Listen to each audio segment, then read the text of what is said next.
Good evening. Thank you for listening to WBHM Digital Broadcasting out of Birmingham, Alabama.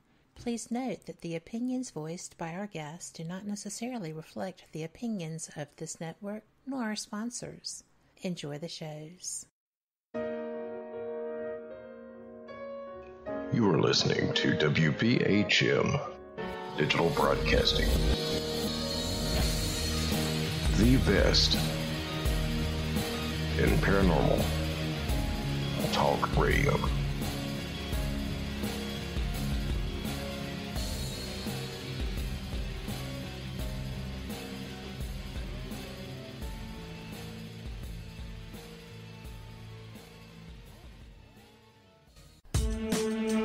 Reaching all the way back to 1948, Fate Magazine has brought you reports of the strange and unknown. All of them true. Fate Radio is carrying on that tradition. Here is your host of Fate Radio, Kat Hobson. Good evening. Welcome to Fate Mag Radio here on the WBHM Digital Broadcasting Network out of Birmingham, Alabama. I'm Kat Hobson, your host, and I am so pleased to be bringing you this show tonight. I think that it's going to be fantastic. It's a little out of my wheelhouse. I love learning. And I'm going to tell you that the gentleman that I am hosting tonight has such a fascinating background. He is a musician. He is an author of several books, and they're all fascinating. He has been on television. He has on the Travel Channel. I think that you will have seen him if you are into any type of anomalous topic, especially cryptozoology and monsters. And he is involved with Small Town Monsters, which is doing a great job with the films that they're putting out. And if you're not subscribed to them, what are you doing? You have time? Go do it. So without further ado, I want to welcome you. Thank you so much for being here, Lyle Blackburn. And I'm looking forward to this conversation. Well, thanks for having me. Well, I'm actually very excited. I don't get to talk about this subject very often. Most of the people that I know who do what you do are busy out in the field just like you. So trying to get somebody, in the house and get 2 hours of their time can be very difficult. I know that it's a lot to give up, especially on a Sunday evening, and I appreciate that. And we have someone in chat that says, blow my mind, Lyle. Okay, I'll give it my best shot. Well, I want to know, first of all, you're a musician and your band is Ghoultown, am I right? Right. And the person that takes your promo photos is fabulous. I just want to put that out there. I know there are a couple of people because I saw the copyrights, but they do a great job. But you do a great job with that too. Oh, thanks. Well, I mean, having been a professional musician for quite some time, photos and all that were part of it. So when I started writing books and doing research and things like this, I was already kind of ahead of the curve on the promotional side, if you will. That has to help.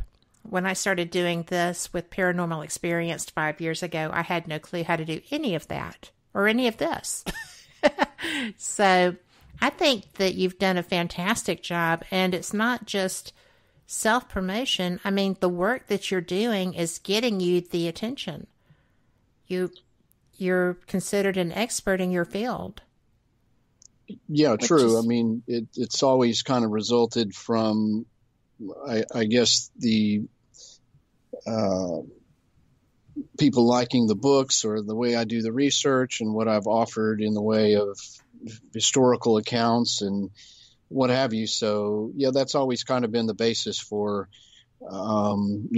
television calling and things like that. It's all kind of come from what is the core of the research and what I've offered in books and magazine articles and things like that. So I can always appreciate that because it really does come from the research and not just that I have a good photo or something. Or a good voice or, the whole package, as it were. But when you started to do would this is considered cryptozoology, right? Because monsters are not the norm.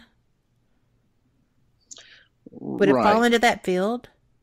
Yeah, I mean, essentially, to me, there's no accreditation for being a cryptozoologist. You know, one cannot go and get a degree. You could get a degree in biology or zoology or something, but since there's no accreditation, it's sort of just one of those things where people either adopt the title or people bestow it upon you. And when I first started doing things like this, and my first book was The Beast of Boggy Creek, which covered the history and phenomenon of a creature seen in southern Arkansas that was made famous by the movie The Legend of Boggy Creek.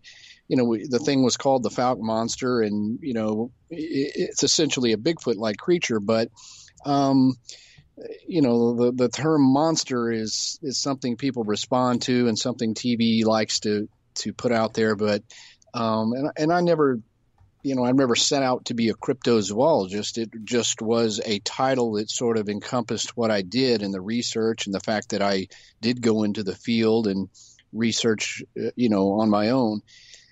That, you know, you just get the title. So I accept it on the terms of, I suppose I earned it. I don't know, but I didn't. I would think, you know, set out to become that. Well, the people who go after research-wise and evidentiary-wise the things that you do, I mean, you can almost count the ones who are known to be reputable, who have a great history, who have such a strong background on your hands. I know that I've been fortunate enough to talk to a couple of people who do this and do it well as well. But I think that legend hunter, as you use, is probably a much better descriptive phrase. I like that because I've been fortunate enough to interview people who were involved with different monster experiences. A lot of these are only one-time things, aren't they? Yeah, I mean, some of the cases can be quite focused or narrow with a few sightings, and some can have, you know, hundreds of sightings. So yeah, and in terms of the numbers of cases and what there is to research, it varies widely. Well, I know that that Flatwoods monster was reportedly seen one night, but it had a very strong effect on the people that saw it. And I was just curious because I'd read somebody who was trying to explain what had happened, and for no apparent reason say that they felt that it was a paratrooper who had gotten tangled up in his chute, and, you know, it was billowing behind him, and the headlights and everything just made the people, you know, who were already scared convinced that a monster was chasing them. And I thought, well, it wouldn't glow unless they had like a headlamp, and then it would have to be a bodacious headlamp. People try to debunk things every time there's an experience, don't they? Well, you know, and yes, and I think that's in some ways a good thing to do, not necessarily to approach it to debunk it, but to rule out ordinary things that could have caused it. But, you know, in the case of the Flatwoods monster, which, you know, was something that occurred back in the 50s, that was like literally one incident in which multiple people witnessed some kind of a entity or a mechanical thing or something associated with a object that fell from the sky. So that's one that became very famous based on just an incident. Whereas some of them, you know, the Falk monster, for example, I've logged literally hundreds of sightings. But in all these cases, you certainly have people who come from both sides, whether they're believers or skeptics, and one will try to debunk it while the others will try to convince you. And neither party usually has much to go on except gut instinct or what have you. So I think the best researchers, and the ones that I know, and usually we don't have an agenda to try to prove or disprove. We're just trying to gather up all the information and try to make, an educated guess as to what it might have been. And with no agenda to try to make you believe or disbelieve. It's just to present the best we can in terms of what that case has to offer. And then, everybody's opinion is valid, but certainly there's better opinions than others. In the case of Flatwoods, I mean, this object fell from the sky, though it wasn't a plane by all accounts. And what was it that supposedly parachuted out of it? If it was a human, that's a hard one to explain, but that comes up even in the Mothman case, paratroopers, and that's always kind of thrown in there in these kind of cases. Well, I think that the description of what the Flatwoods monster was wearing was what led this gentleman to that conclusion, with the shininess of the clothes. But I don't know, because when I set up to do my interview with Andrew Smith, who is the historian in that area, it was just research that I was doing, preparing for the interview, because I do work to do these, and I just was like, that sounds like a stretch, But, as you said, you don't approach this seeking to bring your own opinions and conclusions, because that's not an investigation. That's a different ballgame. But to follow the evidence and find where it takes you, that is what investigating is. And that's right. What you do. Yeah, and in the case of the Flatwoods monster, I mean, the descriptions and the observations by the witnesses, even though they were young, we're fairly certain it wasn't just a person or a paratrooper. And the best way to get a perspective for yourself is the Small Town Monsters documentary done about that case. And in that case, you can listen to some of the original witnesses that were there. And, that's the best source of information, obviously, is because they were there. So at any point where we can interview a first person definitely gives a better perspective, as opposed to something written on the internet or third or fourth generation, So, in any case, try to trace it back, or to watch a reputable documentary or read a book, and it's the best amount of information possible. Well, it is. And I read your books. I read Nick Redfern's, David Weatherly's, a lot of people, because this is something that fascinates me. I haven't come across anything, but I'm always interested, and I'm always wanting to see what's out there. It's, like I said, it's most people's nightmare, but it's still fascinating. It's, when y'all go out into the field, I sometimes wonder, what are you thinking?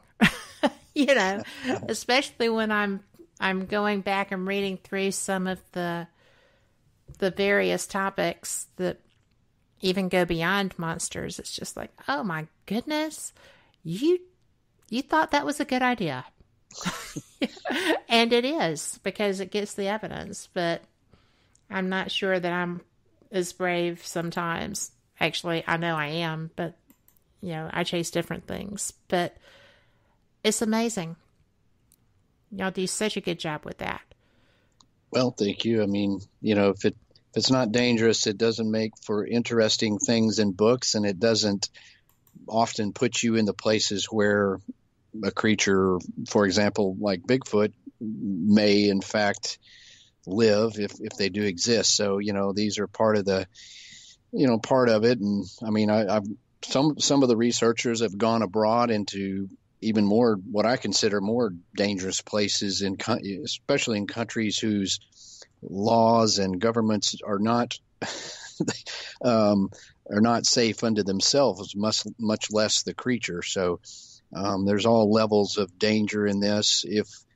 If one is to go into the swamps or rainforests or woods, but to me, if I'm writing a book on a subject, and for example, the Lizzard Man of Bishopville, South Carolina, if I don't go to that swamp and tromp around in it and have a look around, there's no way that I can get a good perspective on the case, or to see what I can see, not necessarily assuming I can see the creature, but just to get a good feel of the area and what it can offer in terms of remoteness and things like that. So by virtue of that, you just end up in these like very creepy and dangerous places, as I have many times, but it's kind of exhilarating and, a lot of fun at the end of the day, as long as I survive, of course. Well, there's always that, and I'm glad you have so far. So I'm sure I'm not the only person. But Brenda in chat said there's a Lizzard Man in South Carolina. There's these creatures of various genetics are everywhere, aren't they? Well, there's if you get into the reptilian topic, there's kind of several aspects of that. Is sort of the reptilians among us type things, shape-shifting creatures, and then within extraterrestrial UFO, you sort of have these extraterrestrial reptilians. And then in terms of cryptozoology, you have reports of just some sort of a bipedal reptilian creature that has, usually near swampy areas or watery areas. And there was a very famous group of incidents that occurred in the late 80s in Bishopville, South Carolina. And so if you type in Bishopville, South Carolina, among those hits, you're going to see Lizzard Man. And it was something that was heavily covered in the media. I mean, wow. Dan Rather and CBS News, and people were coming down there covering this in the summer of '88 because it was just such a weird case. Basically, a kid claimed to have been attacked by this reptilian creature, and I mean, sort of a creature from the Black Lagoon in modern times. And so I always loved that case. And my second book, I went out there to South Carolina and visited with the retired police sheriff and looked through the police files, of which they had a lot of police files on this thing, and went into the skateboard swamp and did the whole thing. So my second book actually covered that. Mm-hmm. And then I've returned since. That's beyond Boggy Point, right? No, that was Lizzard Man. Lizzard Man. I'm sorry. And so, it's something and quite famous in that area of South Carolina. They even had a Lizzard Man festival. And when I was there, they had me on the local news station, like for an interview. And, it's just part of the culture almost. Everybody that lived in that area at the time all remembers, I remember the Lizzard Man sightings. And it just was a very, very strange phenomenon, and one that obviously remains unsolved, but one that to me is just truly fascinating and, monstrous in a modern world. I'm sorry that I missed that, but you're so prolific with your writing. Right. Well, yeah, it's hard to keep up sometimes. And I've been trying to, because Momo coming out, I'm so excited about that. That's the Missouri Monster. I'm so excited about that because this is a new topic for me. And I live in Alabama, where we have the Alabama White Thing, which is either or. But I also live near the Talladega Forest, where there is so much Bigfoot activity reported. And we have Jonathan Odom here, who does all kinds of investigations and has great evidence. But So this is something that I'm trying to get educated about and get into a bit. But we're at our first break. So if you'll bear with me, we'll be right back, guys.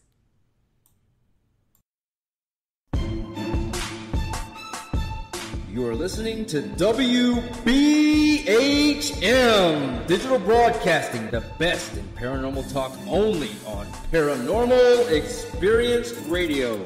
Broadcasting live out of Birmingham, Alabama.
Oh, come on. I'm Southern, but... Nope. That'll do. Hello. I am Kat Hobson, host of Paranormal Experience here on WBHM Digital Broadcasting out of Birmingham, Alabama. I enjoy having guests from all areas of the paranormal, from ghosts to ufology to cryptids and beyond. You'll find some of the best researchers in their fields bringing you some great information. Join me on Wednesday nights from 8 to 10 p. Eastern here on WBHM Digital Broadcasting.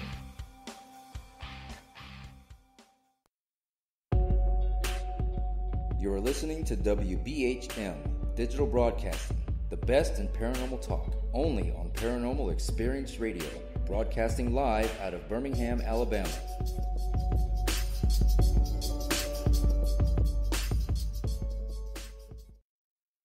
Thank you for listening to WBHM Digital Broadcasting out of Birmingham, Alabama. The time is 23 minutes after the hour. Welcome back to Fate Mag Radio. I am Kat Hobson, your host, and I am joined tonight by Lyle Blackburn, author, legend hunter. He is definitely a Renaissance man when it comes to... He does everything. Musician, television personality, and mainly a great conversationalist because I am so enjoying this show so far. Lyle, thank you. Oh, you're welcome. We have a question in chat that says, the experiences with some of these monsters, could it be something?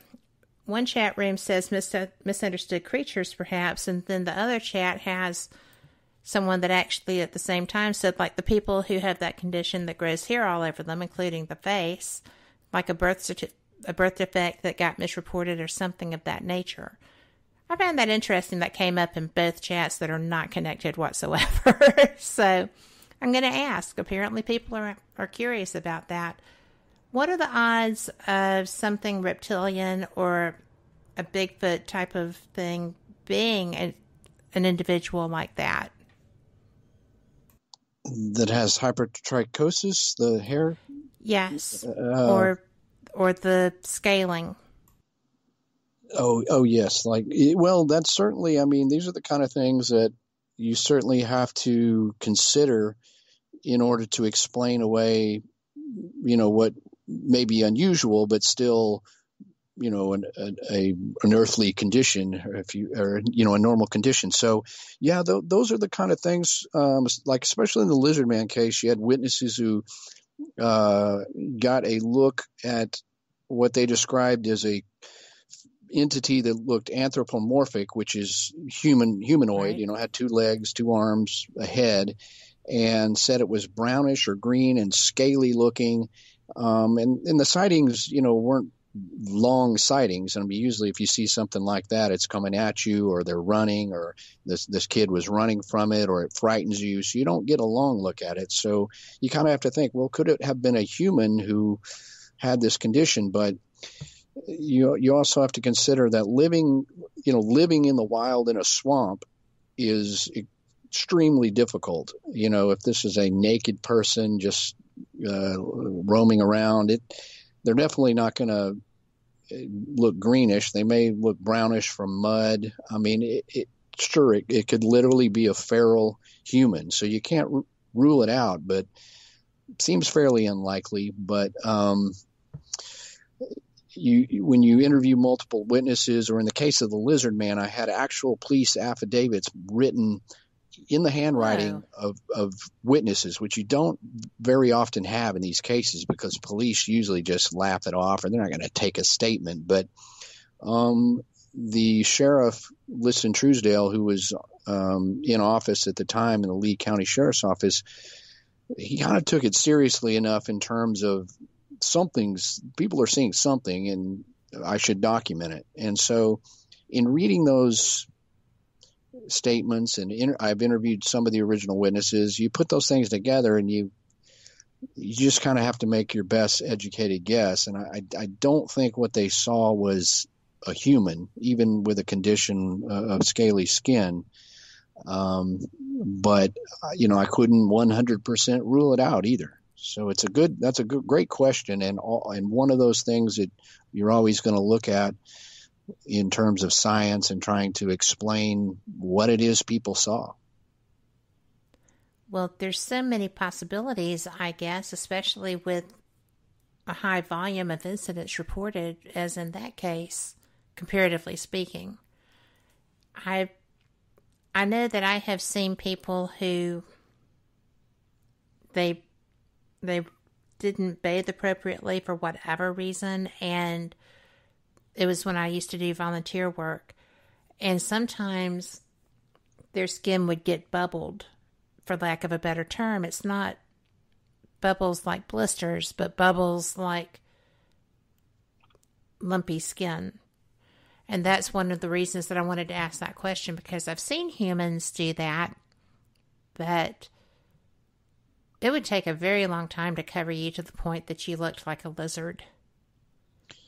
It's just not, especially if you were immersing in water, and that would be a kind of cleansing. Anyway.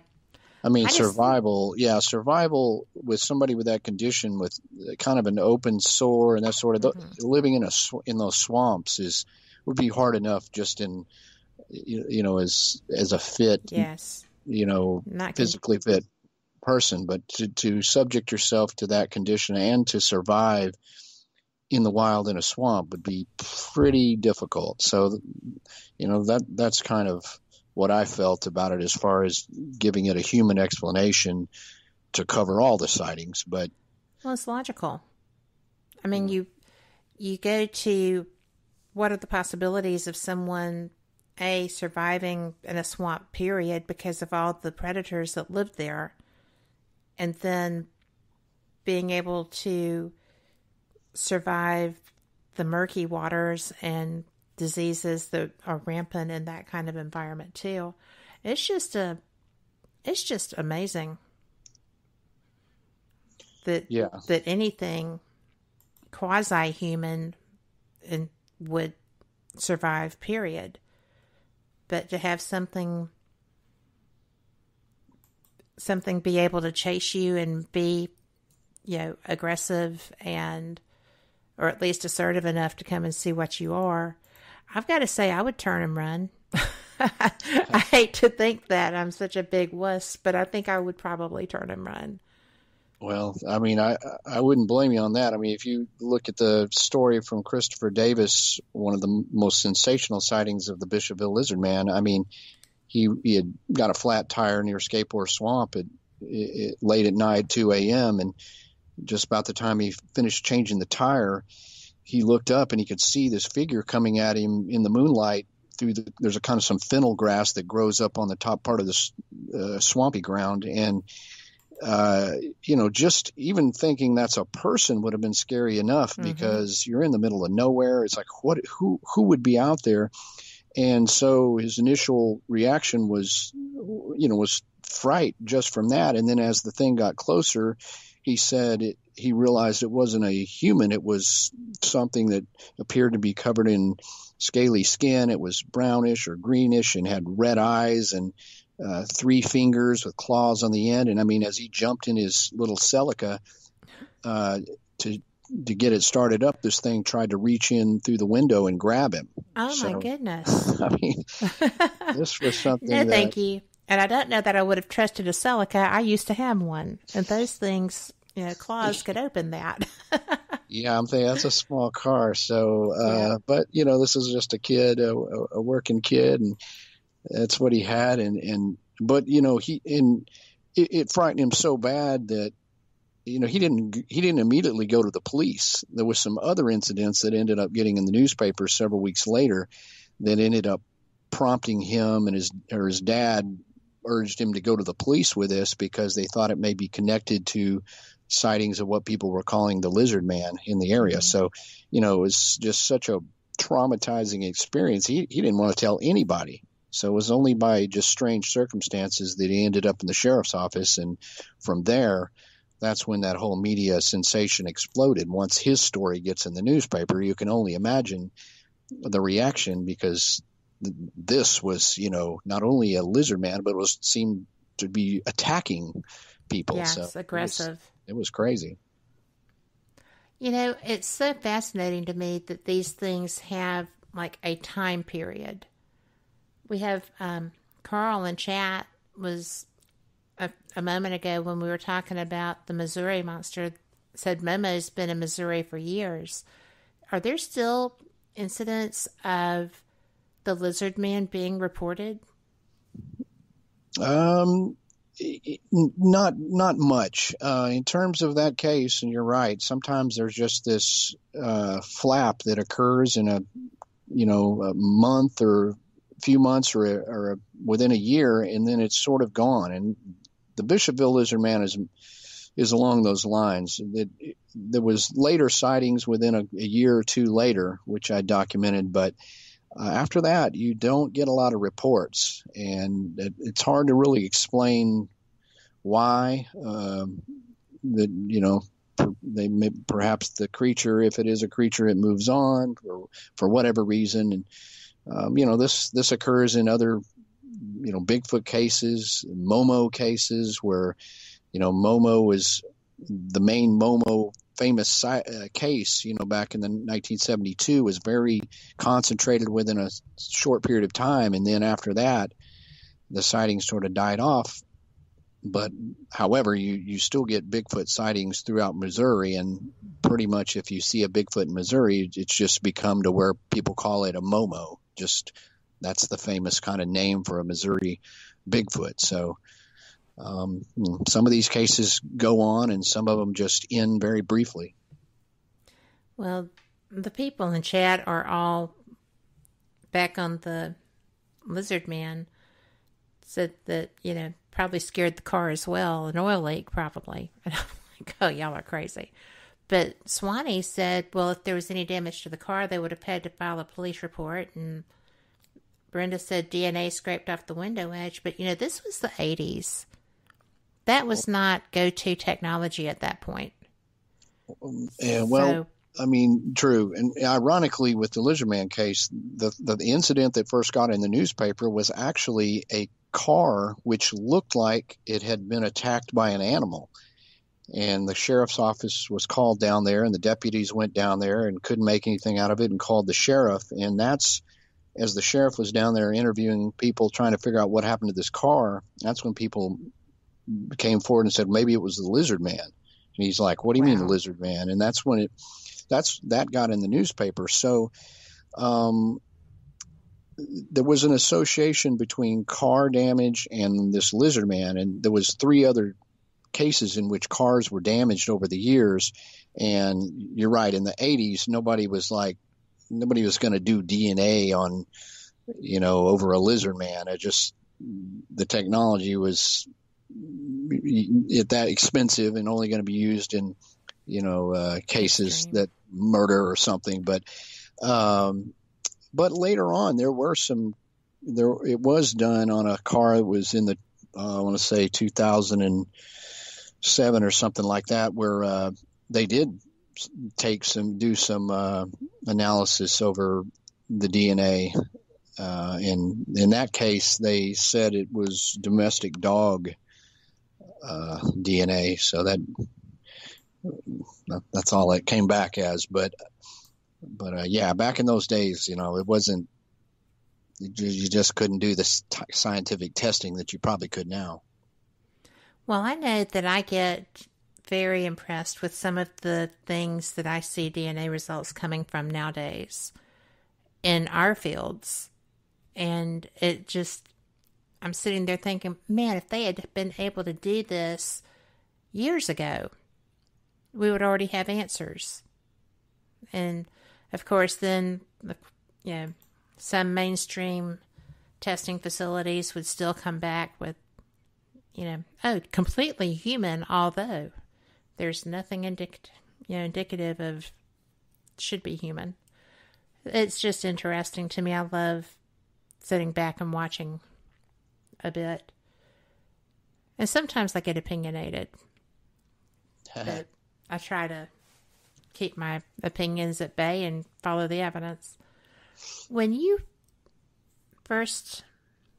went into that swamp, did you personally go into that swamp in South Carolina? Yes. Because you said you were looking at the police reports and stuff. Did you have any experience that brought you to ponder that this really is not an alligator because they're not bipedal, but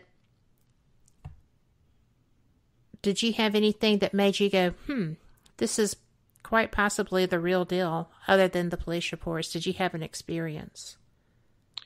No, when I was there, unfortunately, I didn't experience anything that I could attribute to an unknown. Although, in other places and other times, I've been in areas where there's been sightings and something strange occurs. But, it's kind of, it would have, if I'm out there investigating this in order to write a book, then it may be suspect if I suddenly claim I had seen the creature while, just so happened to have seen the creature or something while I was there. So that would be great. But unfortunately, going into that swamp at that time, it's, nothing strange happened then, but it was, that encompassed other things that I haven't gotten in other cases, like I said, especially with the police involvement. So sometimes all you have is the witnesses and going in the place where it happened. But in this case, you had written police documents, and I scanned a bunch of those in my book and sort of that sort of thing. But that offered a perspective, and really, I wasn't necessarily going to write a book on that. It was kind of funny how that happened, because after I had written The Beast of Boggy Creek and it sold so well, and I was surprised. I just had written the book for my own. I just wanted to know the story behind the legend of Boggy Creek. So that after that, I thought, well, what do I do now? So I did what any average normal person would do. I went on what I called the swamp tour, in which I went all over the Southeast, going to famous swamps that had associated strange activity, like Honey Island Swamp and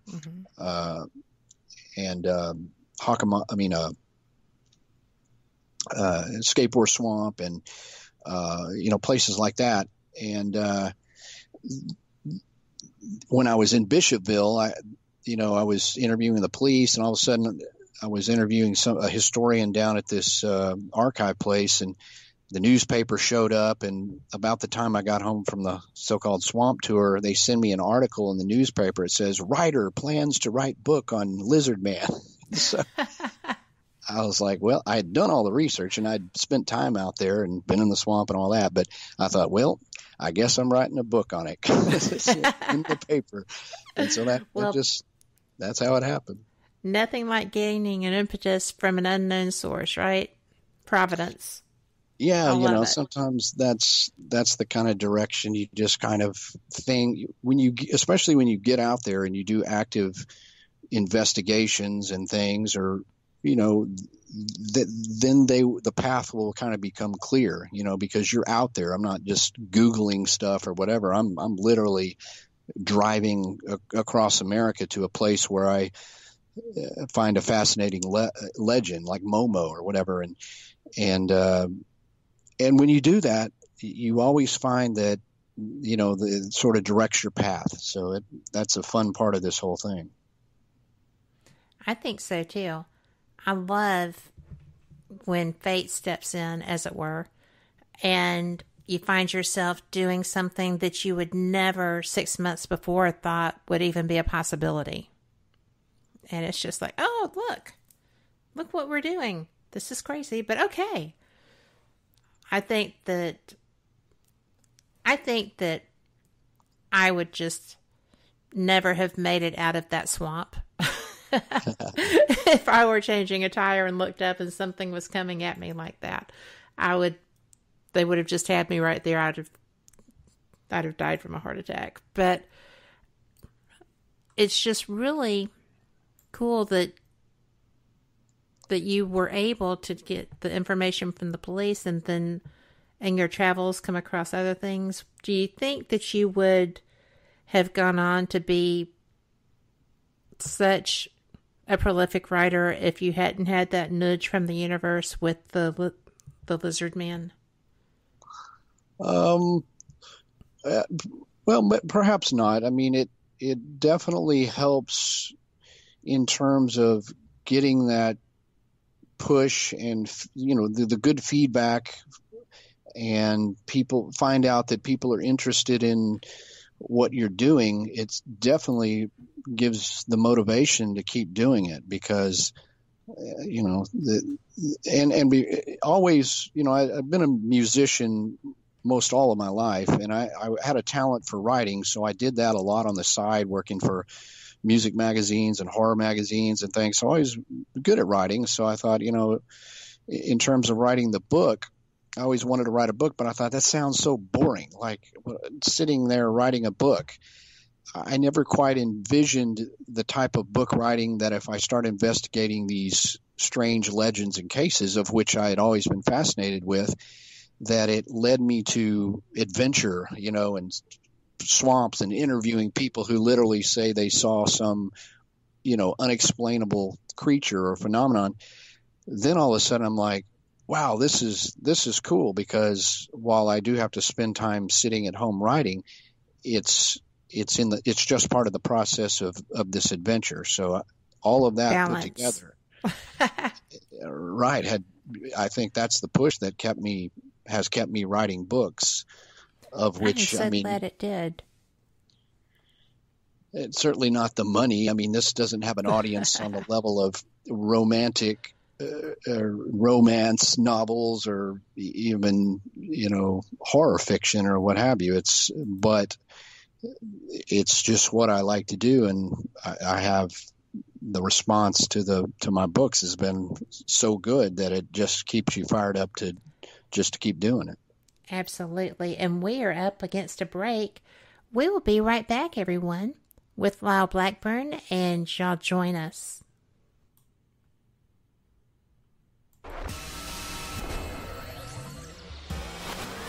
You are listening to WBHM Digital Broadcasting, Birmingham, Alabama.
Thank you for listening to WBHM Digital Broadcasting out of Birmingham, Alabama. The time is 45 minutes after the hour.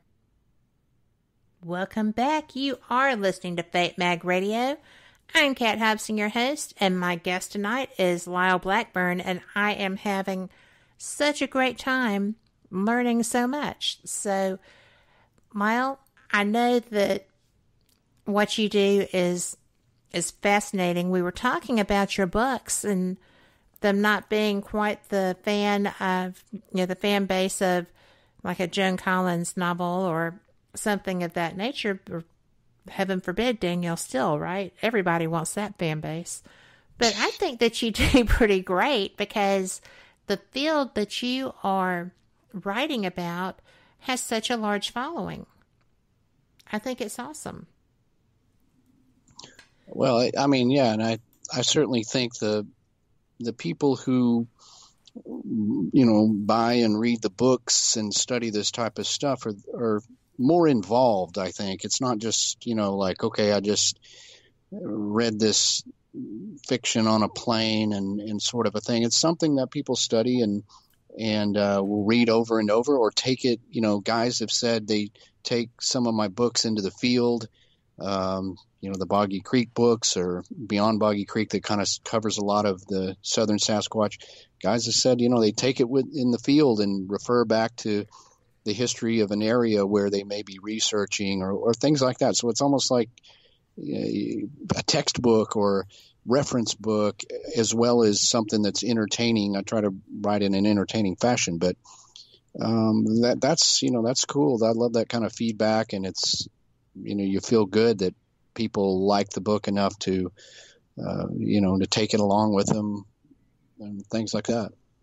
Well, I would do that.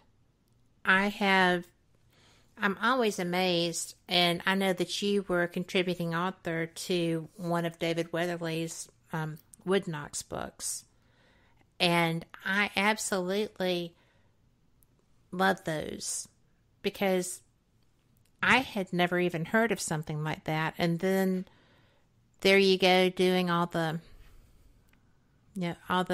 exploring and expedition type things, and there's so many people that are involved in sharing those. I think it's really,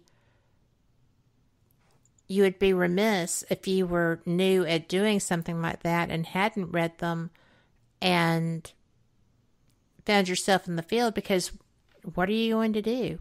What's going to happen? You need to know, you need to have an idea of how to cope, because sometimes it's just a response, but sometimes you're being tracked, and you need to recognize that too. So, just my opinion, but I wouldn't go into the woods without having studied and been ready. Yeah, I mean, I think that I've noticed a trend of, I see questions constantly posted on the internet or Facebook or what have you that are like, in terms of Bigfoot, it's asking Bigfoot 101 questions. It's like, and the internet is not, it's like, pick up some of the classic books, Grover Krantz books or John Green books, and read those, and you should know the basis, I guess, for the field that you're studying or so-called researching. So there are things used to be called libraries, but now you can purchase on Amazon or eBay or whatever. But you can get a hold of these books, and it's just sort of like required reading and study up on these things, and then you're at the level of asking some more modern questions or whatever. But I see it constantly, especially in my Boggy Creek books. I mean, I see the same questions posted over and over. It's like I did years of research. It's all in the book, and read the book. It's sort of like that. And I mean, I understand not everybody picks up the books or wants to read the books, but it's out there, and it's oftentimes the answers aren't found on the internet. These are found in the old school printed black and white pages of the reference books and things. So those are important to read. And if you're going to go into research in wooded areas and things like that, you also should read or study or consider, survival and Yes. being ready for wooded places if you're not like a seasoned hunter or something. So I see people going off into these places. You just need to know what variety of venomous snakes there are, what pitfalls you may encounter. That's important just as much as knowing the history of the strange things that may have been reported. So those are good things to know when you're going into the field. Absolutely. Like I said, I live in Alabama. We have every venomous snake, except for that red adder that's out in Australia. Okay. But, well, maybe not every single one, but it feels like it. And I have a snake phobia. So I have snake gaiters, and I don't wear just over the calves. I'm full leg snake gaiters because I'm a great big sissy. But I feel better. I can go into the woods if I have them on. You have to know how to take care of yourself because we have cliffs and nooks between cliffs that you can still fit down and break something or not be able to get out of, and people won't know how to find you because there's no cell service. They can't, find my phone doesn't work there. You have to know how to take care of yourself and don't go alone. Right. So, yeah. You got to kind of think about those aspects of it. And have you been in the UK doing this? Because we have a question about Yorkshire. No, I've played band gigs in the UK and recorded albums there, but I've never done any cryptid research there. Okay. Well, the question was about the Yorkshire moors, about strange creatures being reported there, but you can research that, and I'm probably 80% sure that Nick Redfern has something through that, or perhaps not. Perhaps we'll find someone else who does, but that's a good starting point. And I am always so impressed by the level of people that I see at so many of these conferences you go to. Where would you suggest someone who is interested in learning more about this, once they've read the books and they're getting a basic knowledge, where would they go as far as finding one of y'all to speak with or hear lecture? I know that there's the Mothman Festival for flying things, but what's your favorite place to speak at that you feel, that's probably going to get you in trouble? Well, I mean, there's, it's hard to pick a favorite. I mean, they're all cool events, and there's been more and more of these cryptid related events that have popped up over the years. I mean, there's been some long running Bigfoot conferences. The Ohio Bigfoot Conference is a really great one. The Texas Bigfoot Conference, and then so smaller ones have popped up everywhere. I mean, there's Tennessee. I saw you in Pensacola. That Pensacon. Yeah, I mean that was a like a Comic-Con thing. Sometimes I'm a guest at those kind of events, but it's cool because I'm usually there to speak about my books or cryptozoology, and those are great audiences because they just are fascinated and want to know, ask question after question. So those are cool panels. So you just kind of research. It's hard. There's no master list of cryptid events. I mean, there's ones in Kentucky and Tennessee and Florida and the Mothman Festival in West Virginia. So you kind of have to just search around in your vicinity. I mean, you may not find one in your backyard, but it's worth the drive. I mean, if you find you're into Bigfoot and you're anywhere near, for example, Ohio, go to the Ohio Bigfoot Conference because you're going to get exposure to some speakers there that will, have some great presentations, as well as just the people there that you're going to meet, you can network with. You might find somebody who actually lives near you who either could go out researching with you or would have some tips. And they're good networking places for people That's that what have I thought. like-minded interests. So I would suggest you just got to do some research or follow guys like, if you follow like me or Ken Gerhardt or Nick Redfern and, Dr. Jeff Meldrum and Bob Gimlin, just look at the places where, follow us on the social media. You'll see the places where we're going to be. So that's a good way to keep up. Well, I know that when I very first started doing a radio show many moons ago, I was on a network with Brian Parsons, who is from Ohio. And he is basically about all kinds of paranormal things, but he was very involved with the Ohio Bigfoot Conference. I thought that, and with the Mothman Conference as well. And I just found it so interesting because I could listen to him and other people just go on about that for days, and I was always so impressed with it because it's not, I thought it was just people, testosterone driven or whatever, running off to go and find this and rarely succeeding. When I started paying attention and started listening and reading, I realized that, why, yes, there is forensic evidence and there is methodology involved. And, I was lucky enough to speak with someone from Texas as well who is a female, and she educated me tremendously on this type of thing. Her name is Shelley Montana. But it was just amazing to me as time went by how much effort and research is already available if you will just take, like we were talking about, take the time and read the books. Educate yourself. There's no reason to reinvent the wheel. It's okay sometimes to follow people like you and Nick and others who are so well versed in the history and part of the history of this phenomenon, the monsters and other things that live in places that we want.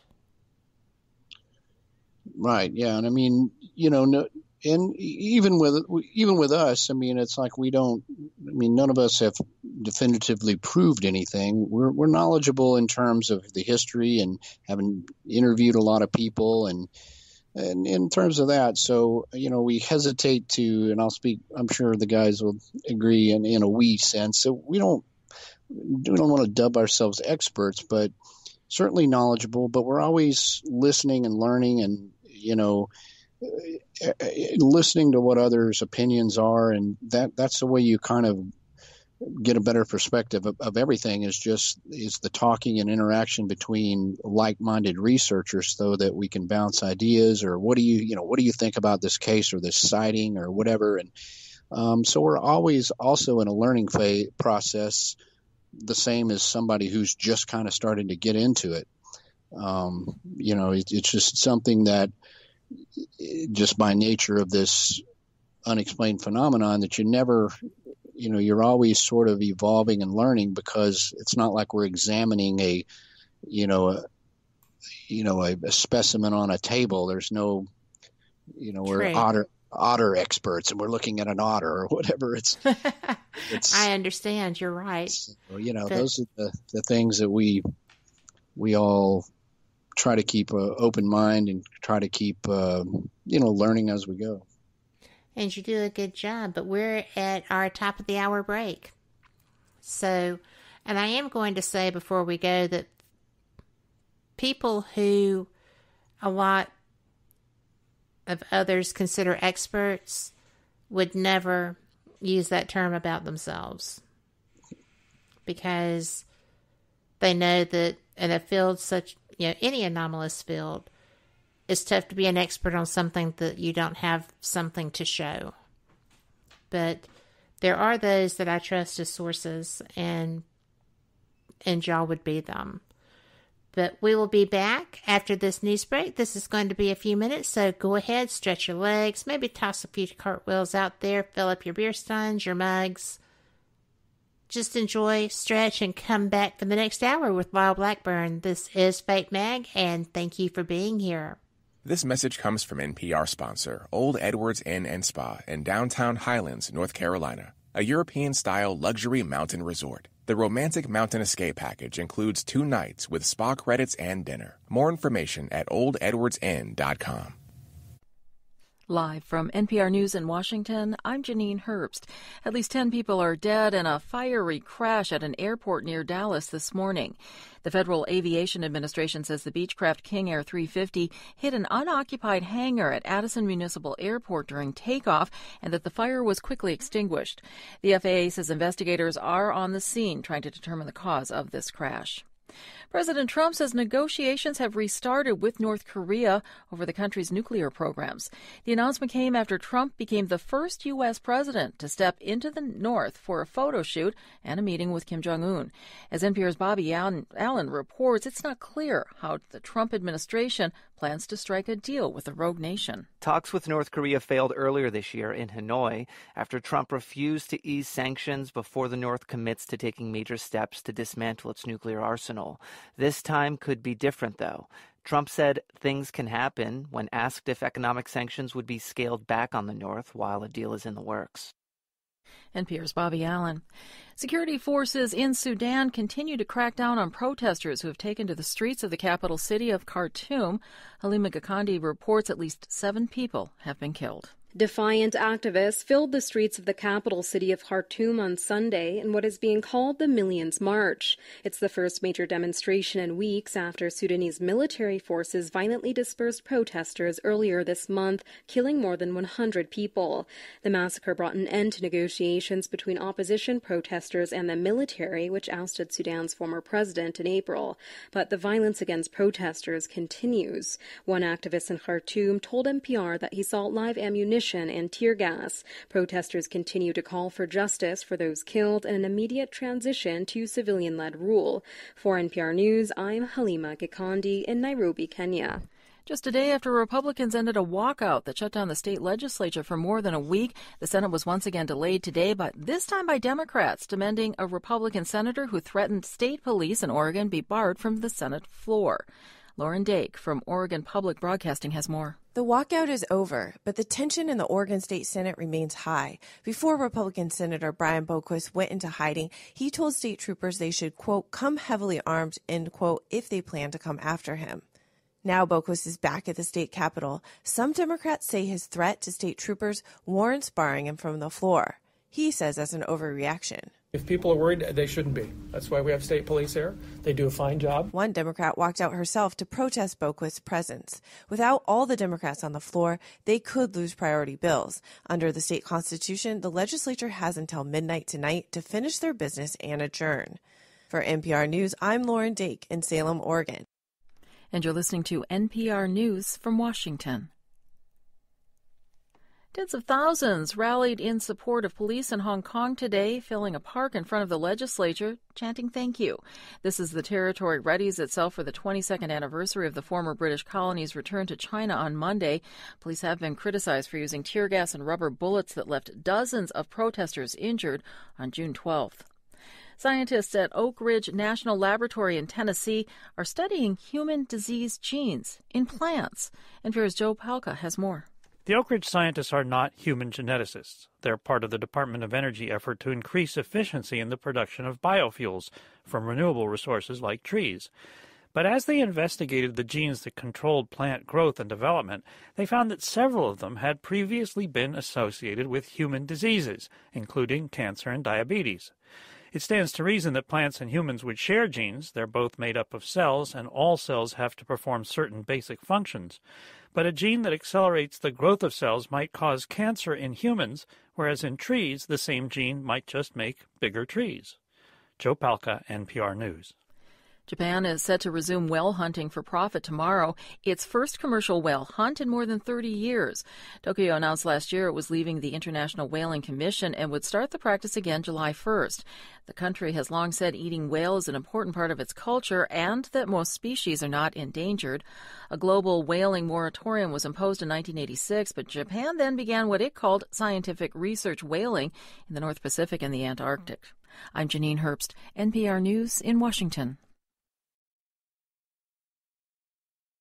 Welcome back to WBHM Digital Broadcasting out of Birmingham, Alabama. The time is 5 minutes after the hour. Welcome back, and this is the second hour of Fate Mag Radio here on WBHM Digital Broadcasting out of Birmingham, Alabama. I'm Kat Hobson, your host. I am joined tonight by Lyle Blackburn, he's fascinating. This first hour has flown by. He is an author. He is a legend hunter, and that's what his books are about. He is a musician, and he is a television personality and a fantastic radio guest, I just have to say. Well, welcome back. I'm so glad you're here. Well, thank you for having me. It's been fun. I'm enjoying it, too. You know, I love the opportunity to get to talk to someone who is very good at something that I am not. Or just because of a lack of experience. It's so fun to learn new things.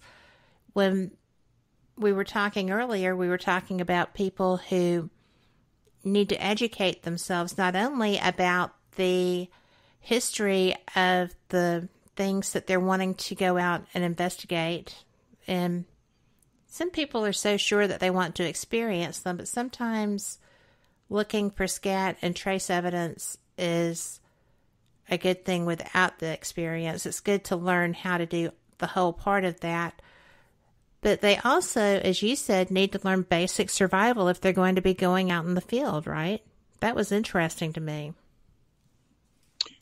Yeah, I mean, that's certainly something people need to think about in terms of cryptozoology, because most of these creature reports are in wooded areas, rural areas, places like that, as opposed to just, a ghost in your neighbor's house. So it adds that extra level of danger.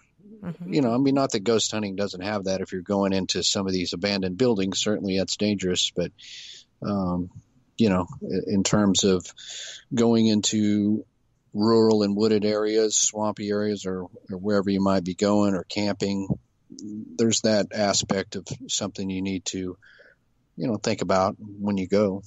And respect. Certainly respect for nature, but that's one reason I like doing this. I've always grown up, my father was an avid bow hunter, and from as far back as I can remember, I went with him to the hunting lease and experienced a lot of camping trips and things. So I always loved the outdoors, and then, fascinated with cryptozoology and movie monsters and all that. Once I realized that there might be weird creatures lurking in the woods, then I'm like, okay, this is even better, because I love camping and hiking and canoeing, and now I might see something strange. So that was always like really, the ultimate thing for me. I like all of those things too, but my grandmother used to say that my idea of camping was the lobby of a Holiday Inn. That's not really true, but I do like turn down service, and you don't usually get that in my tent. But when you were out all those years doing your time with your dad, with your hunting, camping, and such, did you have anything that made you go, occur? Nothing really happened when I was a kid. And, I think one thing was I probably wasn't paying attention or looking for something strange, or think about it. But I was also hunting in a part of Texas, as far as the hunting, that wasn't there. There's just very few Bigfoot sightings or any other sort of sightings, like reports like that at all, because it's in Texas. People be surprised at how many Bigfoot reports there are, but it's all concentrated in the eastern portion of the state, which is very heavily wooded. It's the piney woods area. Where we were in central and south and western parts of Texas, there just is very little. There wasn't, the thick pine trees and stuff. So, I didn't see anything. Now, later on, as I was in East Texas, later on in high school and beyond that, in which I actually used to go to graveyards and do some ghost research. And within that, some strange things happened in the woods. On an occasion where I was at the back of the cemetery in the dark at night, myself and one other person, and some sort of I call it an animal. It definitely was an animal, but an animal I couldn't identify made a very strange sound, and it scared me so bad I literally ran from that cemetery, which I'm usually not frightened. I mean, I was out there in the first place with no flashlights, the moonlight or whatever. But so later on, as I was doing stuff in East Texas, things started happening that were weird that I look back at and go, wonder what that was. It wasn't a deer, it wasn't a hog, it wasn't a dog. I'm not sure what it was. And you start looking back and you think, wow, maybe I was. Maybe something happened that was cryptid related. I don't know. Interesting. I know that I have had experiences of hearing things because I don't go to cemeteries very often, but I do go to rural areas to do home investigations and things of that nature. It's bizarre sometimes the sounds that you'll hear in the woods. It's just, and I am not a woods person. I don't hunt. I really have never hunted. I do hike and I do canoe and kayak, but I've heard things that would give me pause also. And I've got to tell you that I think I'd just about rather run into a Bigfoot than a irritated hog any day. Because those things are tough. We have a question that says, and you and I had talked about this a little bit. I didn't know that this was going to come up, but this is a little different from what we were discussing. Do you believe in the alien aspect of Bigfoot, or perhaps even the interdimensional, like the cases where there's reported flashes of light or light shimmer and such? Well, I wouldn't say I believe. Believe is a strong word for any of this. So I don't necessarily believe in that. I don't necessarily, in all the interviews I've conducted, which have the vast majority have been Bigfoot encounters, I don't get the feeling that these are extraterrestrials or that they have extraordinary interdimensional capabilities. Animals can do amazing things. They can do things that, when in the right circumstances, with the right wherewithal to stay hidden, could appear to disappear in the woods when, we would think they went through a portal, when actually they just simply disappeared in the woods because their hair, their fur is made to mimic the shadows of the forestry, and they're also good. I did some survival training with some Marines, and I'm telling you, these guys could be right in front of you and you didn't even see them. It was amazing. They knew how to blend in, and they knew how to break up their outline with very simple techniques that made them seem, very Rambo-like, extraordinary. Yes.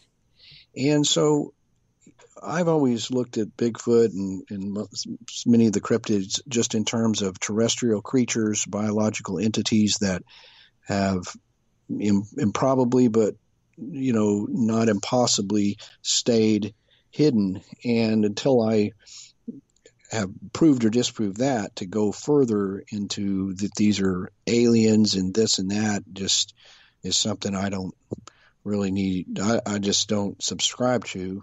I understand why people would have those theories, is because the longer it takes us to prove these, the more extraordinary theories we offer.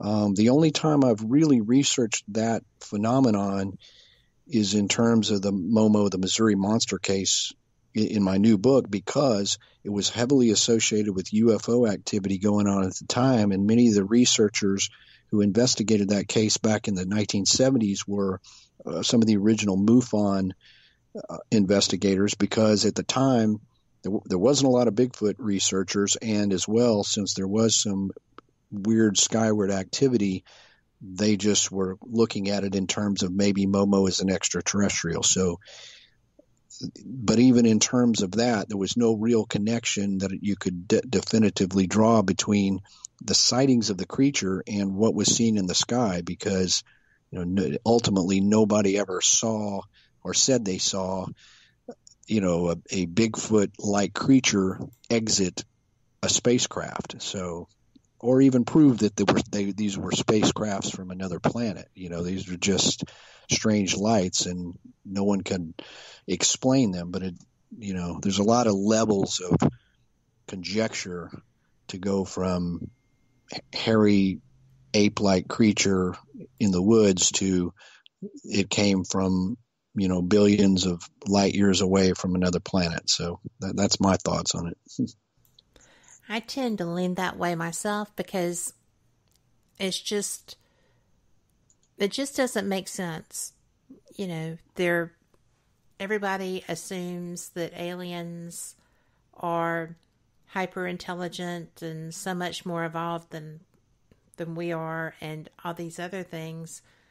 And then Bigfoot creatures, anything of that nature, does not appear to be an advanced civilization.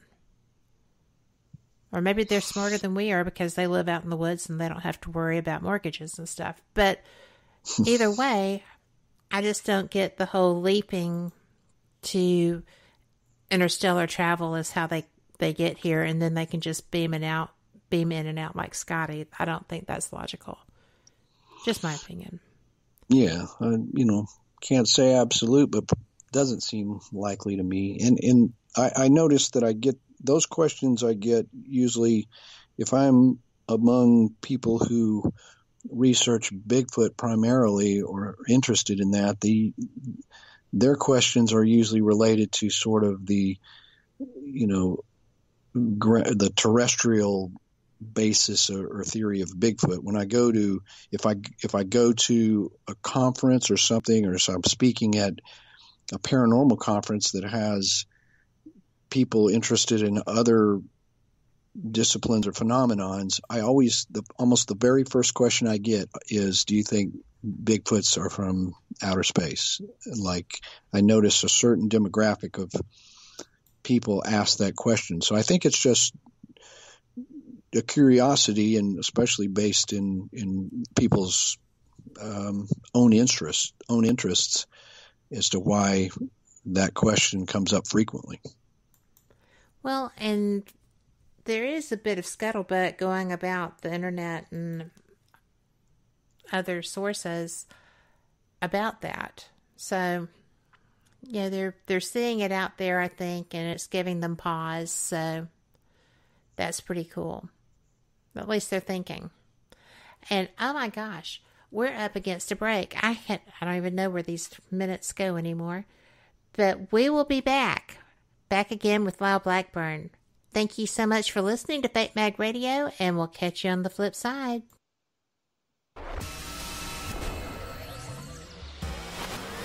You are listening to WBHM Digital Broadcasting, Birmingham, Alabama.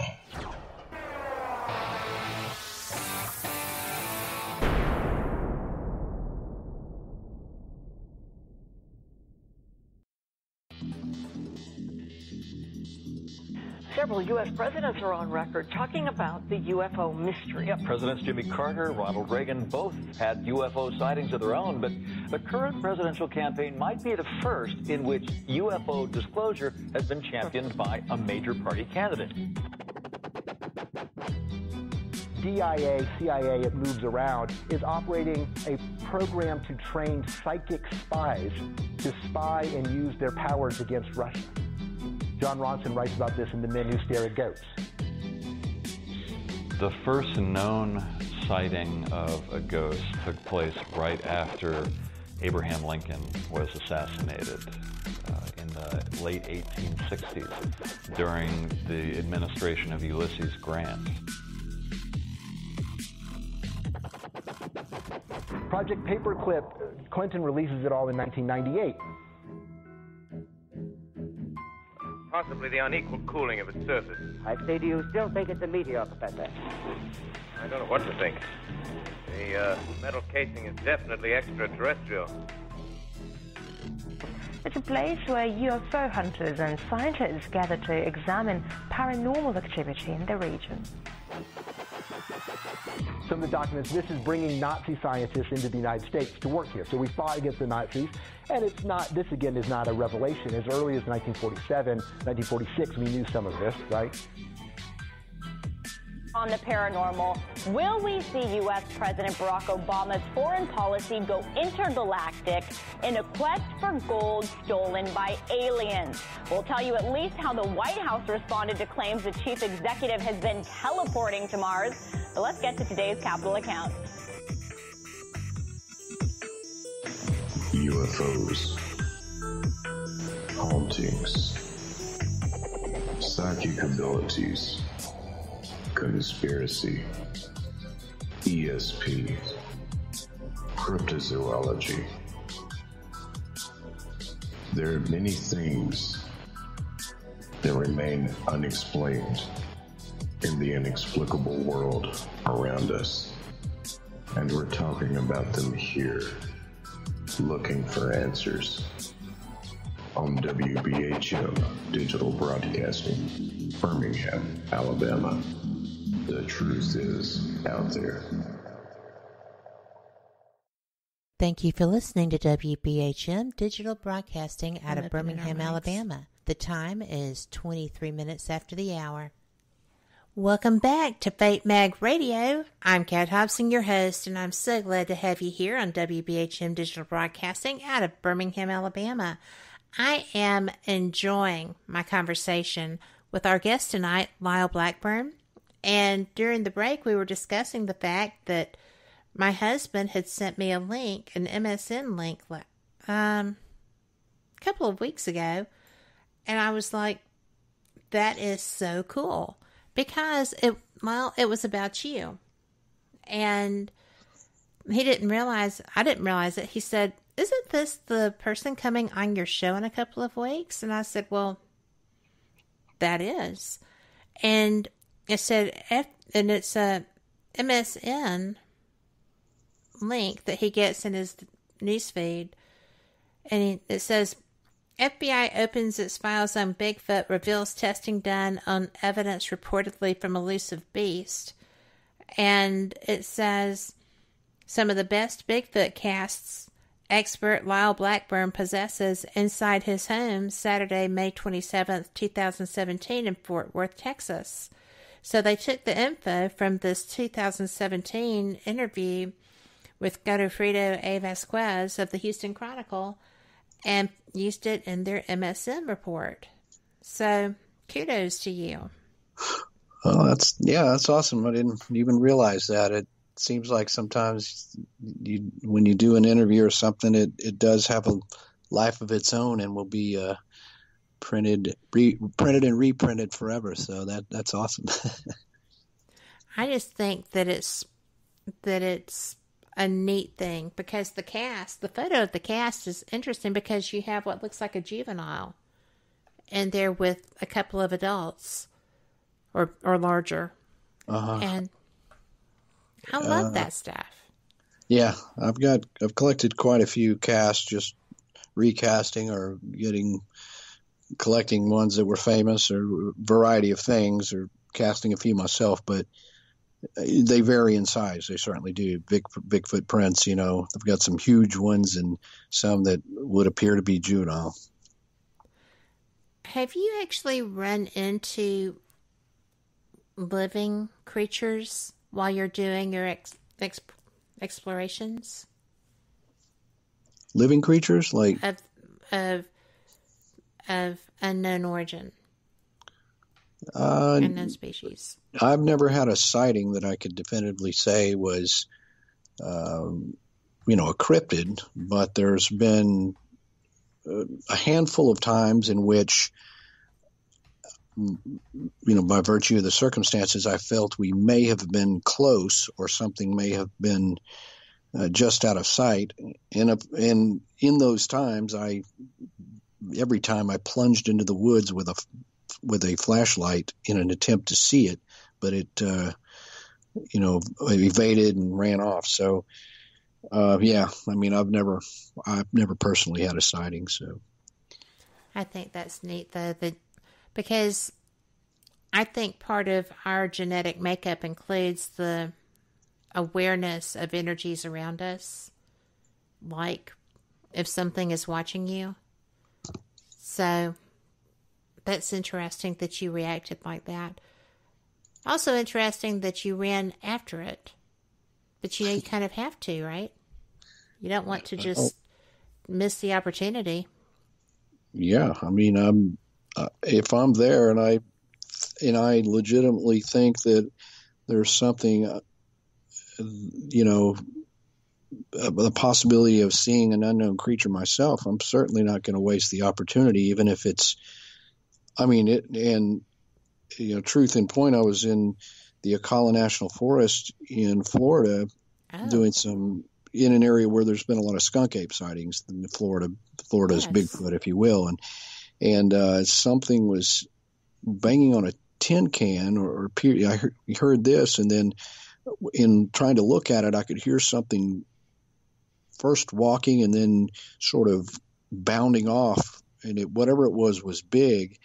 And, I was there with my longtime friend and researcher, Cindy Lee, and I just literally plunged into the woods immediately trying to get a glimpse of it. And it kind of kept one step ahead. I could not get close enough and it would move. And I'm, sure it could have been a skunk ape perhaps, but even if it was a bear or something else, I realized that it was a dangerous thing to do, but I'm just like, but you have to check.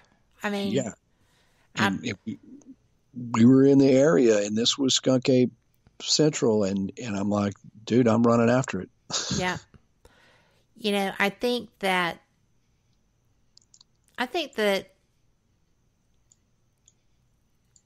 I would probably do that too if I had gone so far and if I had been researching for so long and I thought that I had the actual opportunity to see this, to lay eyes on it. I think that I would probably have gone also. I always say that I'm such a big sissy. I'm really not, because I can't imagine being that close and not trying to see what it is. Just amazing. That is so close.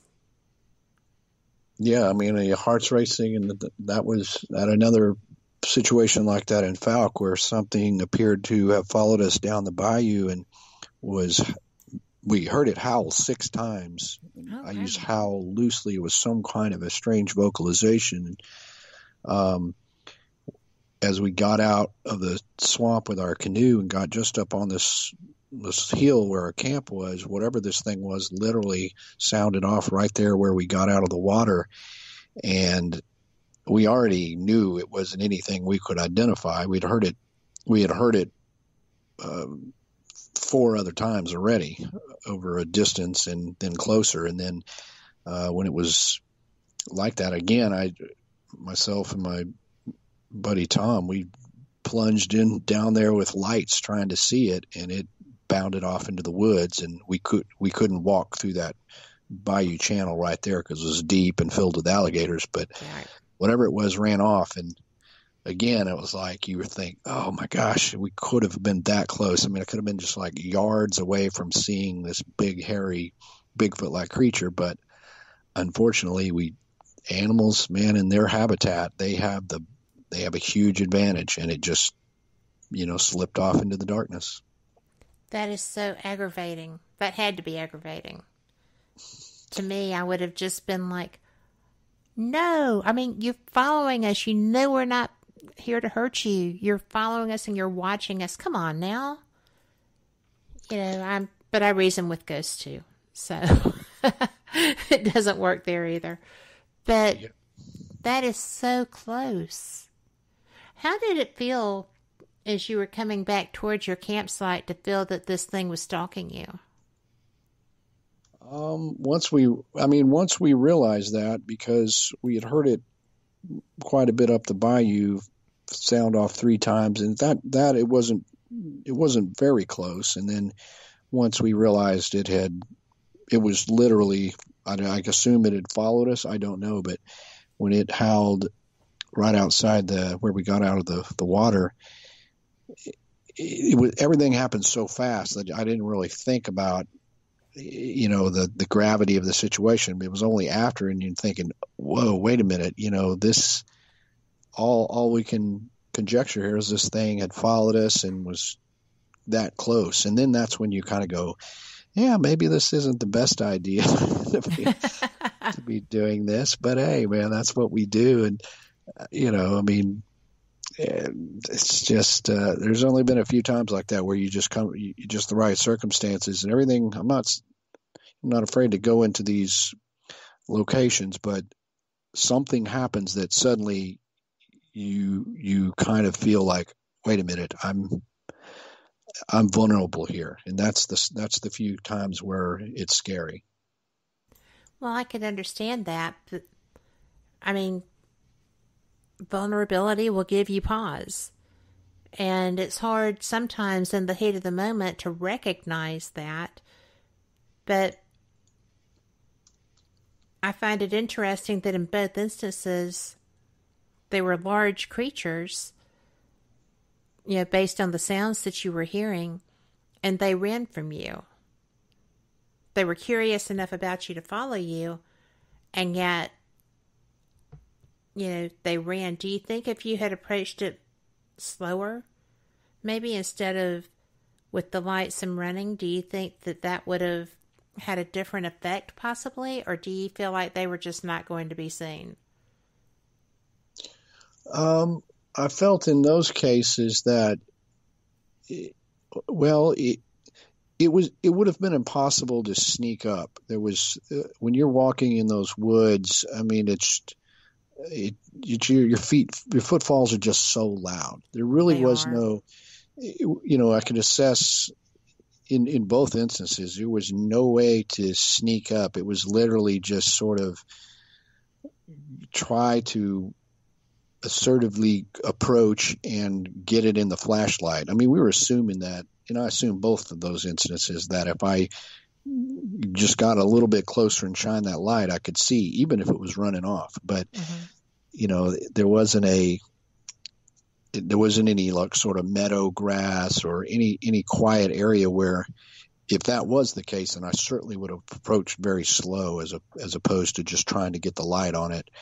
But in those, you're just facing wooded areas with a lot of debris, sticks and leaves and all of that, where you are completely at a disadvantage in being stealthy.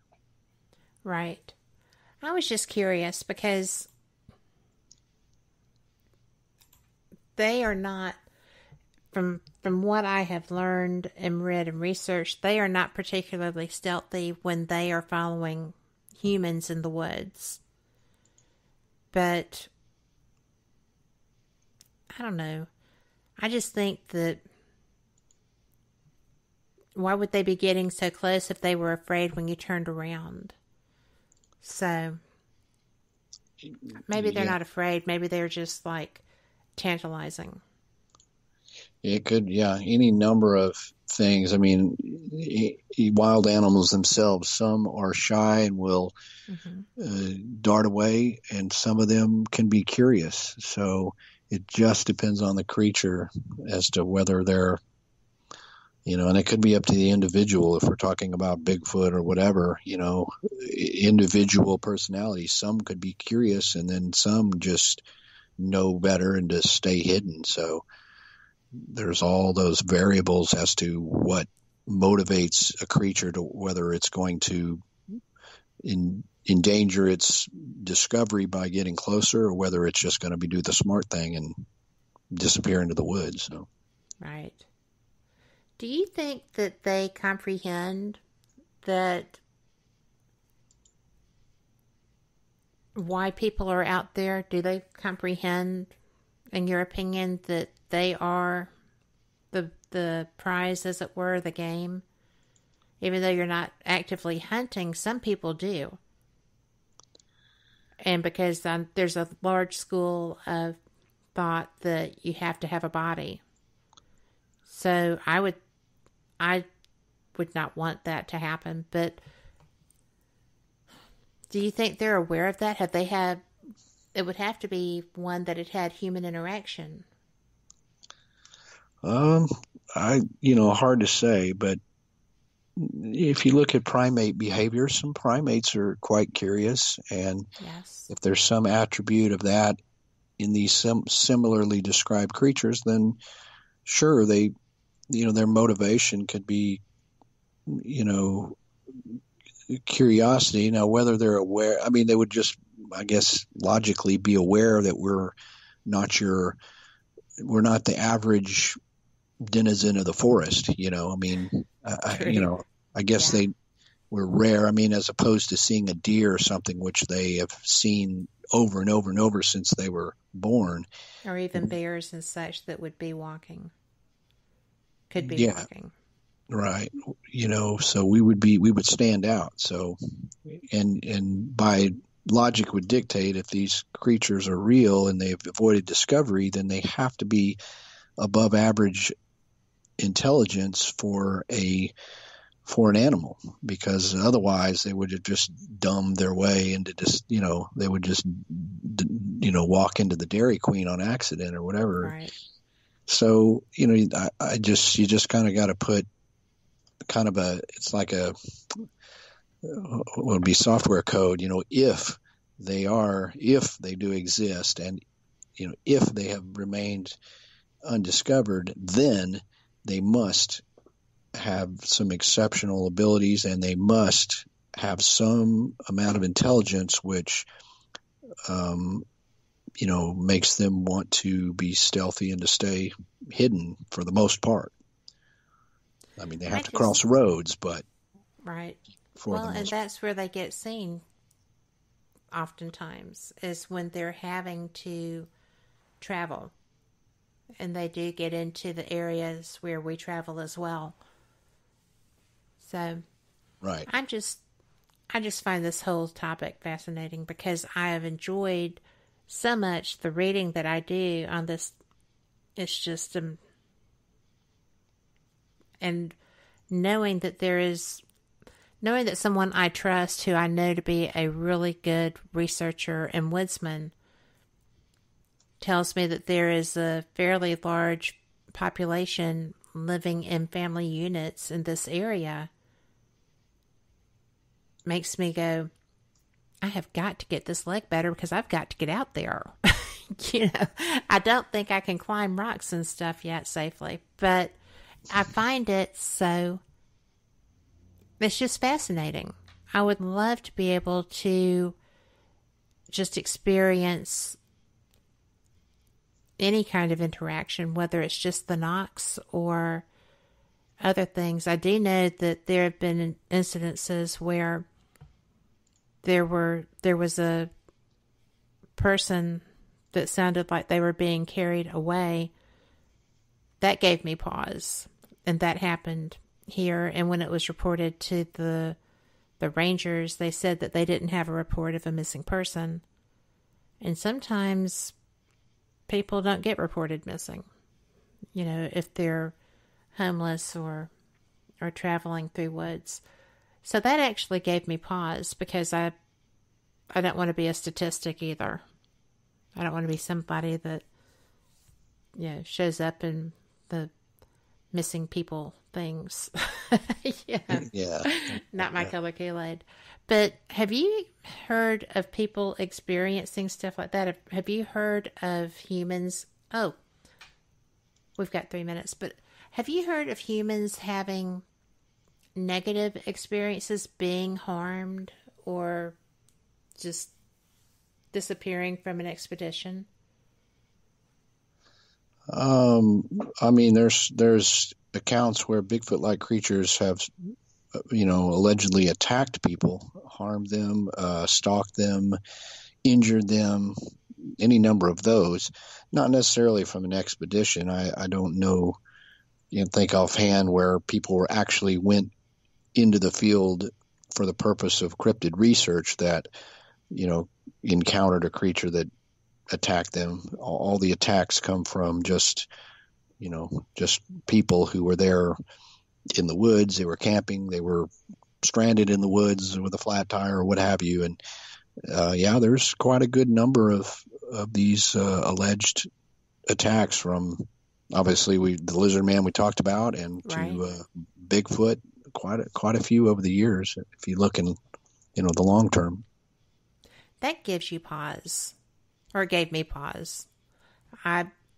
Because I was, and I am planning still to go out, but I think that becoming aware of that made me much more logistically oriented.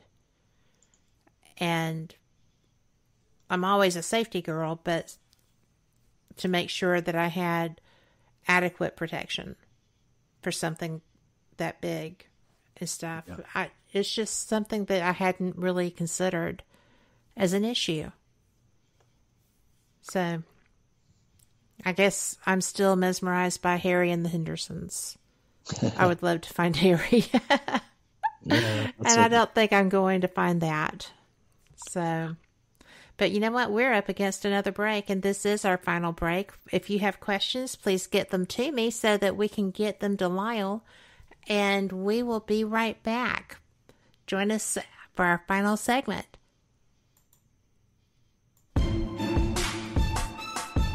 You are listening to WBHM Digital Broadcasting, the best in paranormal talk, only on Paranormal Experience Radio. Broadcasting live out of Birmingham, Alabama.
You are listening to WBHM Digital Broadcasting.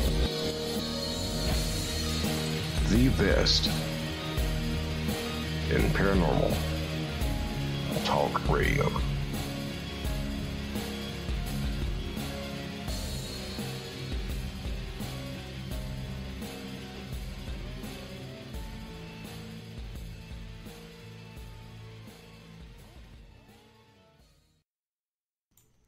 Welcome back to the final segment of Fate Mag Radio. I hope that you've been enjoying this show, and you know what? If you had to miss something, not anything to worry about. You can catch our archives. You'll find us on iHeart, iTunes, Spotify, YouTube, Stitcher, Podbean, so many others, but those are the ones that most people have easy access to. And just go and check us out. You can look under WBHM-DB, or you can look under Fate Mag Radio on iTunes or iHeart. We're also under Apple Podcasts. We're everywhere you want to be. It's kind of like a visa. Yeah. But I hate seeing this come to an end, but I have been having the best time with you, Lyle. Thank you for being here again. I have just loved this conversation. Absolutely. And now your newest book, I want to get this in before we go anywhere. Your newest book is The Missouri Monster, Momo. Did I do those backwards? Let's see. Momo, The Strange Case of the Missouri Monster. Yes.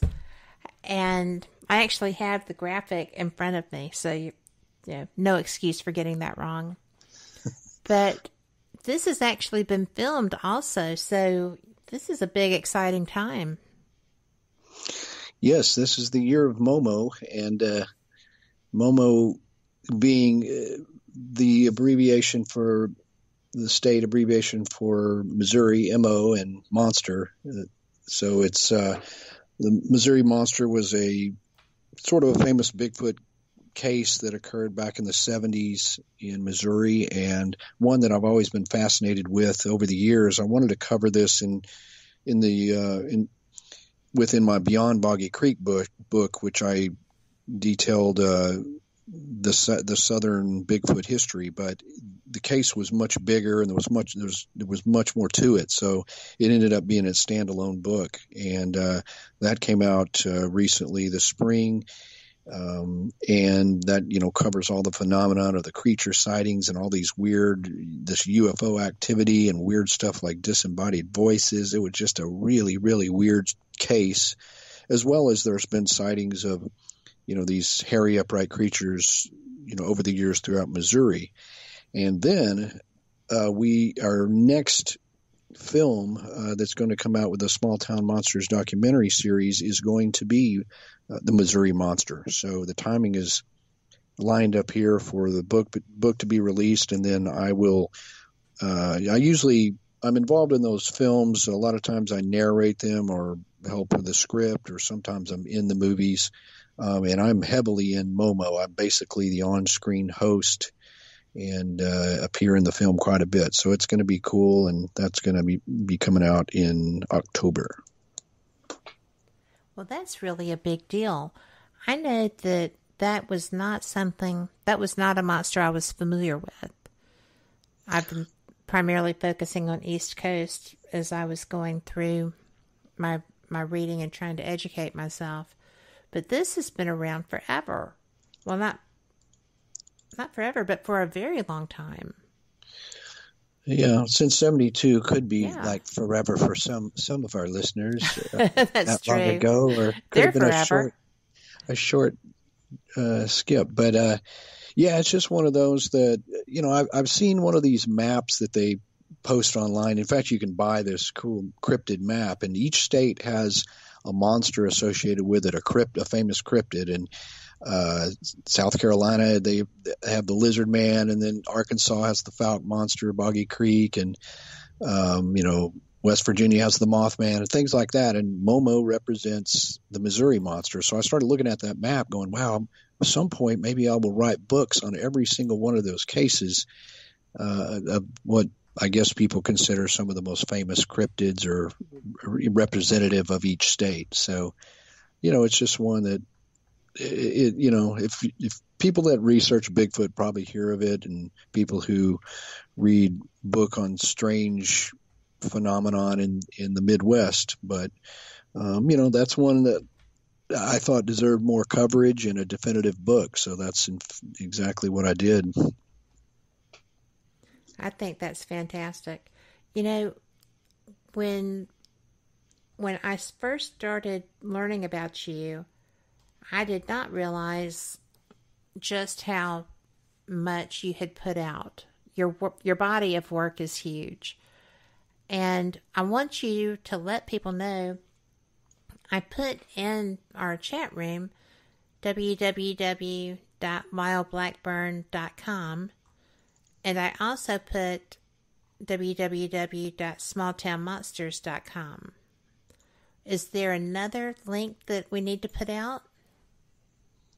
No, yeah, my band is ghoultown.com, but if you visit lyleblackburn.com, it's got links to everything there, all the books, and of course my books are available on Amazon and, in electronic format and things like that, as well as from my own online store if you want autographed copies and things. So, just hit lyleblackburn.com. That's the best way to figure out what all this stuff I've done and links therein. And you're going to be there a while. Just saying. Because it's like a rabbit hole. You click links and you just go adventuring. So be prepared. And I love that you can get autographed copies that way, because none of mine are. So they will be in the future. But where are you going to be appearing in the near future? Well, I've got some appearances coming up, starting usually kind of in the spring and the fall. So starting the first weekend in September, I'll be at the Horror Hound horror convention in Indiana. And specifically for you, there is the first annual Alabama Bigfoot Conference on October 4th and 5th. So yes, and I will be at that. Speaker at that, so that'll be awesome. We can hang out. And then Texas Bigfoot Conference in mid-October. So those are what I got lined up so far for the fall. But all these are listed on my website with links to the events. Well, I'm looking forward to getting to meet you face to face and getting to hear you as well. This Alabama Bigfoot Conference is going to be interesting. We just had a Alabama Paranormal and Bigfoot Conference recently, and I am actually going to be speaking at the one in Orange Beach, the Paranormal and Bigfoot Conference down there. So it's kind of fun. We've got a group, Abnormal Alabama, that's doing all of this stuff together, and Kelsey Graham is the person who is putting that together. So you just never know what's going to turn up here. I love it. Right, absolutely. What other projects are you looking at as far as, I know you're going to be promoting Momo, obviously, because of everything that's going on with it and it's new. What else do you anticipate putting out in the near future? What's your next monster?